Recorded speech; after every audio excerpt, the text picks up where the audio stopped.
পাঙাশ নাকি পাঙ্গাস কোনটা বলো তোমরা? 5 কেজি ওজনের এই মাছটি ভরপুর চর্বিযুক্ত। রান্নার পর মাছ নাকি মাংস সেটাই বোঝা অসাধ্য।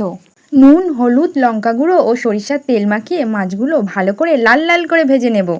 এই মাছ ভাজতে কিন্তু অল্প তেল লাগে, কারণ মাছ কড়াই দিলে নিজে থেকে তেল ছাড়তে শুরু করে, অর্থাৎ মাছের তেলেই মাছ ভাজা।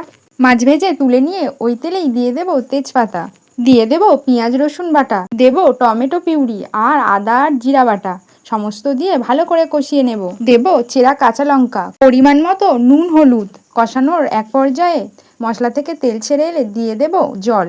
কমেন্টে অবশ্যই লিখবে পাঙাশ মাছ কার কার পছন্দ। বলক দিয়ে জল ফুটে এলে ভেজে রাখা মাছগুলো দিয়ে আরেকটু ফুটিয়ে নিলেই রেসিপি রেডি। নিত্য নতুন রেসিপি পেতে আমার চ্যানেলটি অবশ্যই সাবস্ক্রাইব করুন আর বেল আইকনটি প্রেস করে দিন। গরম ভাতে পাঙাশ মাছ একটু কেটে ভাতের সাথে মিশিয়ে মুখে দিলেই অতুলনীয় ফাটাফাটি স্বাদ।